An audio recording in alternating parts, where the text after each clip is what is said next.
Assalamualaikum warahmatullahi wabarakatuh. Perkenalkan saya Ika Reski Pratiwi, NIM K01191054 dari Program Studi Ilmu Kesehatan Masyarakat Fakultas Kesehatan Masyarakat Universitas Hasanuddin.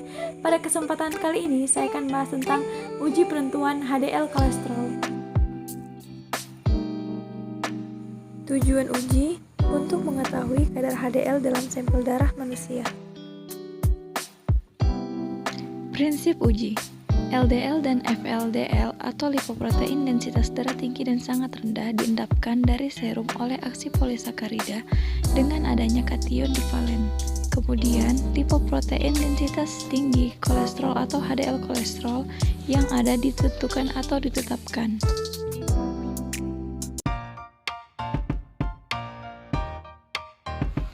Alat yang digunakan, tabung reaksi yang berfungsi sebagai wadah untuk menampung reaksi kimia. Mikropipet yang berfungsi untuk memindahkan cairan atau larutan. Penangas 37 derajat Celcius yang fungsinya untuk menciptakan suhu yang konstan dan digunakan untuk inkubasi. Photometer analyzer lambda 492 hingga 546 nanometer yang berfungsi untuk menganalisa dan mengecek unsur-unsur yang terkandung dalam darah. Centrifuge yang berfungsi untuk memisahkan endapan dan supernatan yang akan digunakan.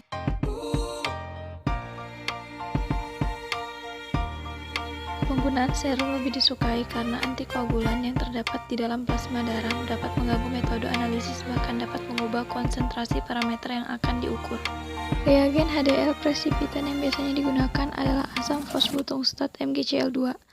Asam fosfotungstat dan MgCl2 berfungsi untuk mengendapkan lipoprotein ApoB yang terdapat dalam serum, dan reagen kolesterol bertujuan untuk memberikan warna. Cara pembuatan supernatan HDL. Pertama, sediakan tabung bersih yang telah diberi label. Kedua, isi tabung dengan sampel serum sebanyak 300 mikroliter, kemudian tambahkan low drop HDL sebanyak 1 tetes. Keempat, tutup tabung dan pusingkan dengan alat sentrifuge selama 5 menit. Menurut Triajo DKK 2016, sentrifugasi dilakukan bertujuan untuk memisahkan partikel-partikel dari suatu cairan berdasarkan berat jenisnya dengan memberikan gaya sentripetal. Kelima, hasil pemusingan pada sentrifuge merupakan supernatan.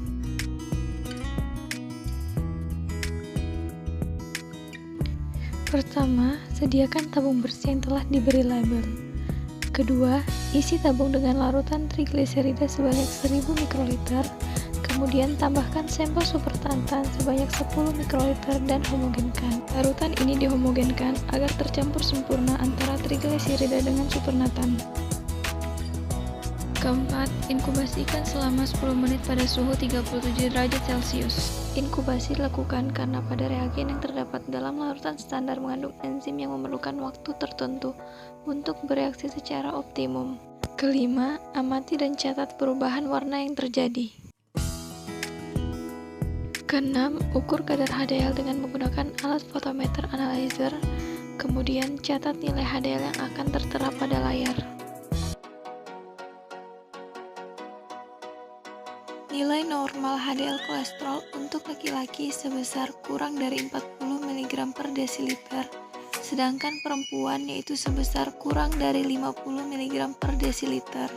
Berdasarkan nilai normal yang telah dicantumkan, maka kelima sampel tersebut termasuk dalam kadar HDL normal.